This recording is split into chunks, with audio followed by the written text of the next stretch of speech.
Oke, hari ini kita akan membahas tentang uji multikolinearitas, salah satu uji asumsi klasik yang biasanya digunakan dalam uji regresi berganda ya.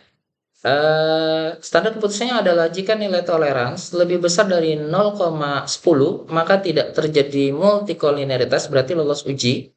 Jika nilai toleransinya di bawah 0,10, maka terjadi multikolinearitas, tidak lolos uji. Jadi ketika tidak lolos uji ada dua alternatif cara. Satu, melakukan penelitian ulang.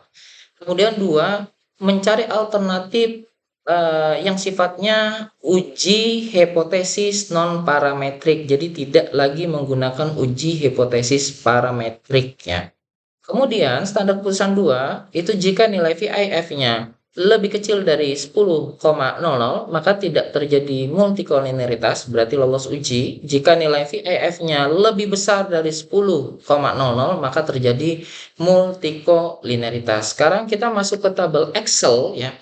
Nah, di tabel Excel itu ada dua variabel X dan satu variabel Y. Anggaplah judulnya seperti ini, pengaruh layanan akademik dan citra perguruan tinggi terhadap kepuasan mahasiswa. Sekarang kita masuk ke SPSS. Jangan lupa klik variable view, kemudian di bagian nama berarti ditulis X1, X2, dan Y. Di bagian label X1 tadi adalah layanan akademik. Kemudian di X2 adalah citra perguruan tinggi. Kemudian Y-nya adalah kepuasan mahasiswa. Sekarang kita masuk ke data view, kemudian masuk ke tabel Excel. Kita copy layanan akademik dulu. Pas. Kemudian untuk X2-nya kita copy lagi. Pas. Kemudian untuk variabel Y-nya kita copy. Ada 10 orang responden ya. Karena sebagai contoh saja. Nah, sekarang kita melakukan uji multikolinearitas, analyze, kemudian regresi linear. Nah, di bagian independen itu adalah variabel X, maka masuk di citra dan layanan akademik. Kemudian di dependennya berarti variabel Y, begitu.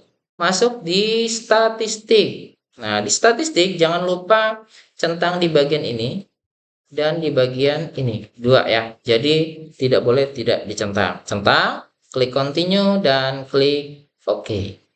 Maka akan muncul yang seperti ini. Kita lihat di bagian koefisien. Nah, di bagian koefisien ini ada di bagian ujung nilai toleransi dan VIF. Ya. Tadi standarnya adalah jika nilai toleransi ya dia lebih besar dari 0,10 maka tidak terjadi multikolinearitas dan ini angkanya adalah 0,8. Nah, berarti kan lebih besar. Nah, kemudian untuk VIF-nya di bagian layanan akademik itu tadi jika nilai VIF di bawah 10,00